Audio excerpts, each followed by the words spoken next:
The following is a project of our nonprofit newsroom. Support Midcoast Morning and local community-centered journalism today by signing up to be a monthly sustaining donor at chly.ca/donate. It doesn't take much money to support local news. Hello and welcome to Midcoast Morning. I'm Joe Pugh. If you heard Friday's show, you'll have caught my conversation with Dave Whitty. He sits on the mayor's leaders table and has been exploring the response to homelessness in Switzerland. Whitty recently brought a motion before Nanaimo City Council. It called on council to adopt Housing First Plus as the foundational element of a homelessness strategy and to recognize homelessness as an existential crisis. Now, that motion was ultimately referred to the Systems Planning Organization, or SPO, a group tasked with coordinating the community's response to homelessness. I spoke with John McCormick, Executive Director of the SPO, who started our conversation off with some background on what the organization is. John McCormick, I'm the Executive Director of the Nanaimo Systems Planning Organization, which was set up about 16 months ago as a result of the committee called the Health and Housing Task Force that was really brought together all the more vocal voices or impactful voices around addressing housing and as it relates to health. That included the city, of course, community agencies that are involved in housing, Island Health, BC Housing, Nanaimo First Nation, and I think others around the table who really had a significant voice in that sector or in that effort. So part of the Health and Housing Task Force work was captured in an action plan called the Health and Housing Action Plan, not surprisingly. And one of the recommendations was to set up a system planning organization that would work with the partners and stakeholders who are engaged in the heavy lifting associated with housing community members who are unsheltered and unhoused, and try and bring as much resource as possible to the community, and also to try and help at a community-wide basis to best marshal the limited resources that we have to have the most impact possible. So from our perspective, when we set up the System Planning Organization, we recognize that this is a huge task, and one organization with 4 staff working on behalf of the community, and not just the city or Island Health or BC Housing, but all of the community agencies. Our best way of doing that is by leveraging specific opportunities that might arise that can really benefit from our engagement and involvement. So just in terms of how that plays out in practice means that we look for opportunities that haven't been taken up because there was no voice to do that work, or opportunities that may have slipped by, again, because it isn't something that's necessarily, let's say, in the city's jurisdiction to look at, or any individual community agency's role to look at. And so we look for those situations that might be out there that can have a measurable impact, positive impact on helping to house people in one form or other, either in shelters or in more permanent housing.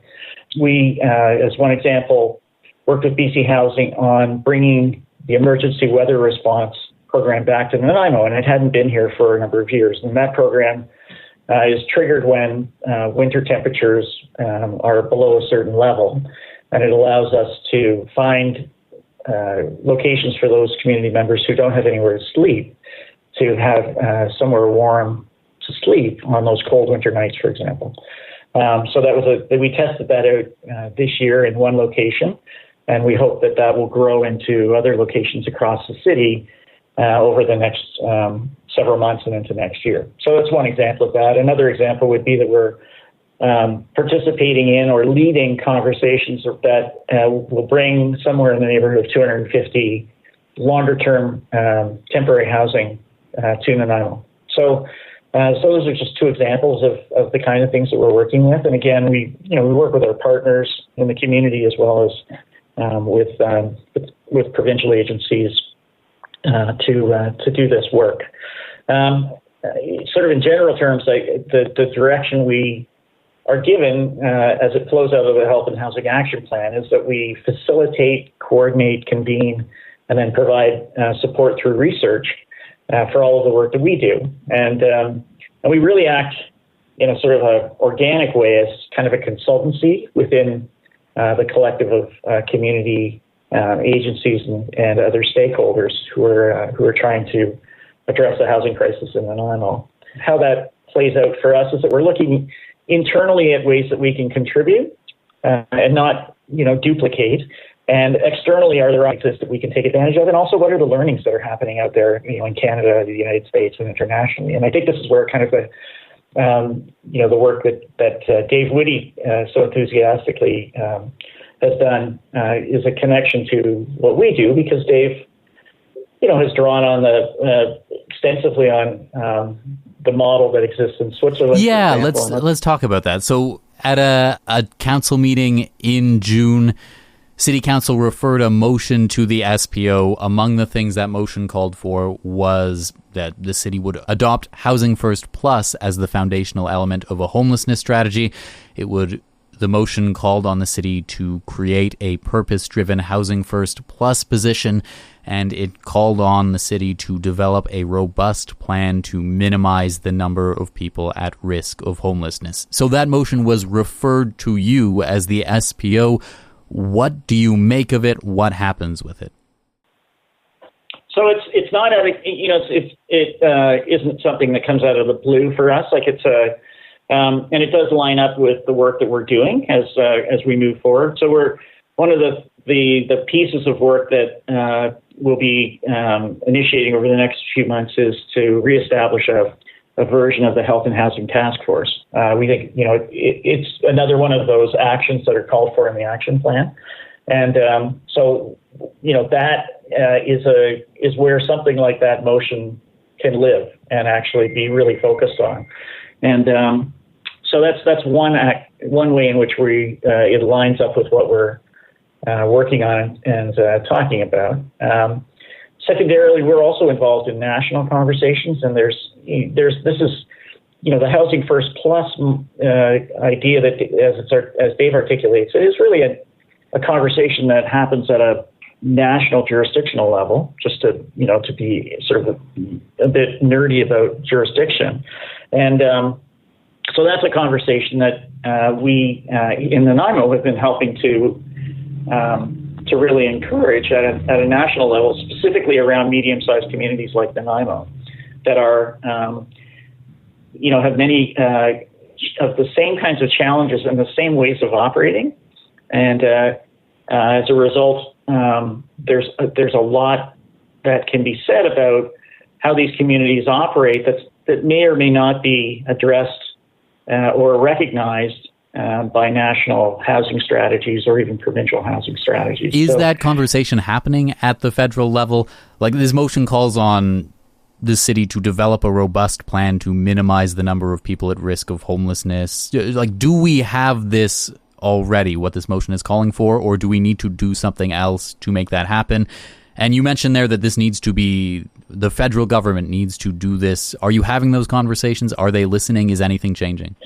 So I just want to, caution you that when we have conversations with communities across the country, we're not having conversations necessarily with the federal government, who's then having conversations with the community. We've been having dialogues with communities across the country in the establishment of the SPO, and we want to create more formal conversations. So we're in the process of working with the Canadian Observatory on Housing and with the Canadian Alliance to End Homelessness towards those kinds of conversations and discussions. And in terms of whether we have a robust plan for addressing homelessness, the Health and Housing Action Plan is a robust plan for addressing homelessness in the community, but it is now 3 or 4 years old, and so it needs to constantly be considered and revised. So that's some of the work that needs to get done and needs to continue to happen on a regular basis. In addition to that, there's really good work that the city of Nanaimo does on a regular basis, and to the extent that we can contribute to that, we do so. We're probably a few months away from really, just because of the timing of the summertime, from really digging into starting to do work on a community plan for the next 5, 10, 15 years. But that's going to happen in this calendar year. When you mentioned that we have this health and housing task force and it created this plan, but now it's a few years old and now it's time to start building a new community plan, were we able to do the things in the last community plan? That community plan is a long-term plan. So some of it is being set up, has been done, and some of it's being set up, like the SPO being established. And, these are projects, challenges that we as a community and as a region, a province in the country haven't got our arms around, and no one has fully embraced or understood how to kind of address every aspect of it. Even in the case of Switzerland, one of the wealthiest countries in the world, they do have, close to 1,000 people are homeless at any given time, and they are, concerned about why that is, even though they are so wealthy. So, and so capable of, in a very small space in addressing the sort of challenges of finding enough housing for community members. And so we're doing our best to kind of address that. I would say that this becomes part of and Dave's right, a national conversation about what are we willing to do as a country to move to a place where very few community members are left homeless. Housing is a right. There's just simply no good argument for leaving people unsheltered. There's no positive outcome associated with that, other than simply a budgetary one. Are we willing to pay the price that it's going to cost to do that work, and are we willing to make it a priority in a way that results in tangible outcomes for communities? This is not to cast aspersions of any kind at the amount of great work that's been done and is being done every single day. But when we have 1,000 community members who are unhoused in Nanaimo alone, or close to that, and that number is, subject to someone correcting me on it, but it's not far, not that far off. That is an outrage, and there's no one at the city or in the community agencies or in the work that we do or who would be comfortable with that or are comfortable with that. There's no one, I would hope, at the provincial level who's comfortable with that. Midcoast Morning is made possible by the Community Radio Fund of Canada's Radio Meters program and listeners like you. Support Midcoast Morning and CHLY's nonprofit newsroom today by becoming a sustaining donor at chly.ca/donate. Local news can't survive without your support. Another way to help us out is to share this show with your friends and tell them why they should support us. Finally, if you're listening to the podcast edition of Midcoast Morning, go and give us a positive review on Apple Podcasts or whatever podcast feed you use. It helps people find us. Today on the show, I'm speaking with John McCormick. He's the executive director of the Nanaimo Systems Planning Organization, or SPO. The group is tasked with coordinating the community's response to homelessness. You talked there about the budget or the budgetary concerns as maybe one potential obstacle to doing more on this more quickly.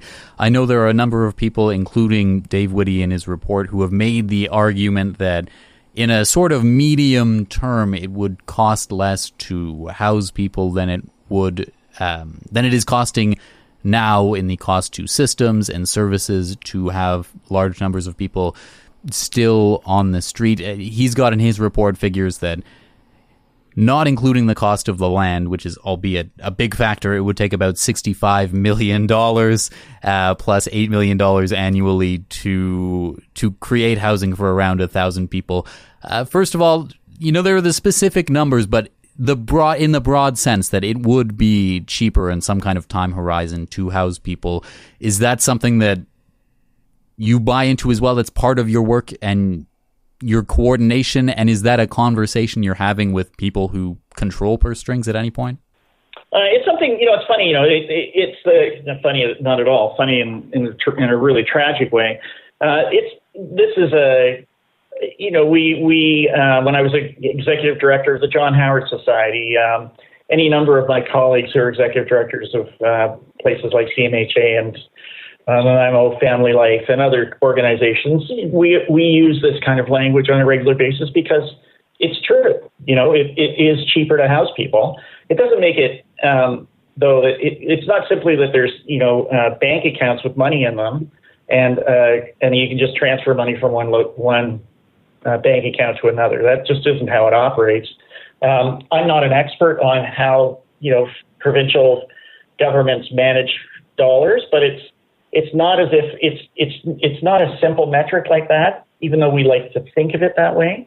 It is, that said, it's true. You house people, a lot of things go better. And that was the basis for bringing Housing First to Canada back 15 years ago, or however long ago it was, when Dr. Severus started doing the work here in Canada after doing his research in New York City.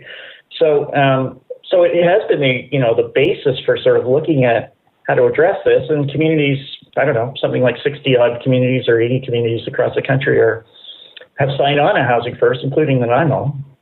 That said, it is really in many respects a dollars and cents issue of figuring out how and where to house people who are struggling. Well, I'll say this about the situation in Nanaimo. People aren't coming to Nanaimo to be homeless. They're already living on Vancouver Island and being unhoused, or struggling to find housing, or simply can't afford it. It's in that sense sort of our challenge. It's not that we're dealing with a situation where people are not from here, but they're now homeless in Nanaimo. We should consider them community members, and they are. And they are struggling to find housing, and it happens to be that we have a lot of people in Nanaimo who are unhoused as a result of the fact that the city is a desirable place to live for lots of people, and it is resulting in people being left homeless. And is there evidence that, are we still at a point where the number of people entering homelessness is increasing? The number of people who are homeless is continuing to increase just because the number of people entering homelessness is going up faster than any kind of response to getting people housed. Are we still at that point? Yeah. In short, we are. The number of units of housing is not keeping up. The back of the envelope calculation could be, 15 people a month who are unhoused or who are homeless, new people. When we looked at the data from the Outshop that CMHA ran, that was recently closed down for lack of funding, it was they had something like on average 15 to 20 new community members coming to them for basically survival supplies like tents and sleeping bags, so that they could actually stay warm at night, and have somewhere to sleep. That's out of the elements. So that calculus continues to make sense as a pretty rough estimate of how many people are falling into homelessness, or who are, simply can't find a place to live. And it is borne out by the point-in-time counts over the years that have, seen the numbers continue to rise in Nanaimo. Now, the SPO's mandate is to coordinate the response of different community partners, stakeholders, if you will, to addressing homelessness. Off the top of our conversation, you kind of explained that as you're basically looking for opportunities where there's a chance to sneak in a project here or there where there might not have been someone advocating for it before. But is there any kind of organization at any level that is developing a comprehensive strategy, or that has any kind of big, overall, largely coordinated ability to make and enact a plan to address this in a more robust way? I think we call that government, don't we?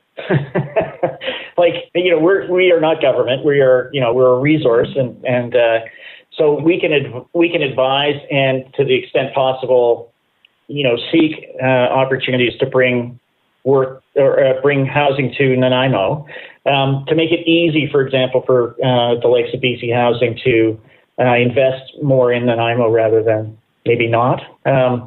So, part of our work is to build good contacts and build good relations that way. And to the extent that we sort of, are looking at the reestablishment of a health and housing task force like structure, and then really convening around that to say, okay, this is where we're at today, as opposed to 4 years ago, and what do we need to be doing to get to X place in 5 years and 10 years and 15 and 20 and on from there. That's work that needs to get done, because we're, while there is the housing needs report that the city has, that's one aspect of it. There's a whole other, it's a very complicated issue, so it's not going to get captured in any one document necessarily. But you're right, there's marching orders and a plan is always helpful. And then revisiting that on a very regular basis so that we can see where we're at and where we need to get to next is important as well. Do you see maybe I don't know if it's the irony in that idea that, the entity that should do this, that has the ability to do this, is government. So a motion that is calling for government to enact a comprehensive strategy getting referred to you, an organization. I guess what I'm wondering maybe is a bigger part of this than people are talking about the specific governance structure in Canada, where the federal government and provincial government are very big and control an outsized amount, if you will, of the tax revenue. And then the municipalities who see these problems, who have to deal with them, just don't have the tools or the ability to kind of, with maybe more staff than in the centralized other governments, don't have the resources to draw on to deal with that. Is that a bigger part of this issue than most people are talking about? Well, I think we live in the Canadian context. We are, we're a country of laws, and we exist with jurisdictions that we abide by. I mean, this is how it goes. It's in part, it is an interesting conversation when you look at it from the perspective of how we responded as a country around COVID, when there was a very real existential concern about the health and well-being of every Canadian, mountains were moved to make that the response possible. And I'm not trying to pick sides on those who might think that it was over the top or not enough or whatever, but there was it was quite remarkable, wasn't it? How much got done. So do we care enough as a community, as a nation, of community members, not just government? And when I say government, it's kind of shorthand for it is the representation of the community, and it reflects the community will in many respects. And that's why we value democracy so much, because it's community members who choose what the government of the day is going to be, and then task them with trying to do the business of running a country. And it's within that context. I mean, it really does come down to how much are we willing to do as community members to make sure that everyone has a place to live. I don't kind of separate them out as as if government is something separate from us, from the communities. They work within communities. They are populated as workforces by community members, and they are operating in many respects the best interest. Well, they're operating with the best interest of community in mind. That's their job. They're also responsible for not just chopping and changing at will, that they actually have to follow processes and to be able to justify the decisions that are made. I think at the individual community member level, what are we willing to do, to accept in terms of addressing this, from basically a cost perspective, because that's how we do it. Is it worth our while to have increased property taxes that help to pay for additional housing? Is it worth our while to have more income taxes to pay for the fact that there are community members who are destitute and living on the street, living under bridges? Do we want to do that as communities, or when conversations about taxes come up, people complain about them? If that's the case, we're not going to solve this, because we're not really fully embracing it as a nation. And I think that's fundamental to this is there has to be an acceptance that this is it's a challenge for all of us. It's not just a challenge for government as a separate entity from community. John McCormick is the Executive Director of the Nanaimo Systems Planning Organization, a group tasked in part with coordinating the community's response to homelessness. In related news, a site has been identified for what the province is calling a navigation center for people experiencing homelessness in Nanaimo. It's planned to go up on 1030 Old Victoria Road at the southern edge of town. The city of Nanaimo owns the land, and the plan is for it to be leased to BC Housing, subject to Nanaimo City Council approval. In a release, the province said the Navigation Centre will be a modular building with approximately 60 sleeping units, each with a locking door, bed, and place to store personal belongings. It says the centre will provide enhanced services for people who are experiencing long-term homelessness and require a higher level of support than typically offered at a shelter. The facility will be operated by Vancouver Island Mental Health Society. It's different from the 50 transitional spaces announced in January of this year, which will be at 1300 Old Island Highway. That's our show for the day. Thank you for joining me. I'm Joe Pugh, host and producer of Midcoast Morning. Jesse Woodward is our executive producer, and Arby Frew is our technical advisor. You can sign up for CHLY's newsletter at chly.ca/subscribe for updates from our nonprofit newsroom. Our theme song is First One by local Nanaimo band Waste Management. If you have a story you'd like us to cover, email us at news@chly.ca. That's all for now. I'll talk to you on another Midcoast Morning. Midcoast Morning would not be possible without the funding of the Community Radio Fund of Canada's Radio Meters program and listeners like you. Midcoast Morning is a project of CHLY's nonprofit newsroom. Support nonprofit journalism in Nanaimo and on the Salish Sea today by becoming a monthly sustaining donor at $5 or more per month. Support the program at chly.ca/donate. If you're already a supporter, record a voice memo telling others where you're listening from and why they too should support our work. After you're done, you can email it to us. Also, share the podcast with your friends. While Meta is blocking Canadian users from sharing news content on their Facebook feeds, you can still share our podcast directly with your friends via Facebook or Instagram Messenger. Finally, this program acknowledges and gives thanks to the Nanaimo First Nation as we broadcast and podcast from their traditional territory. Thanks for listening.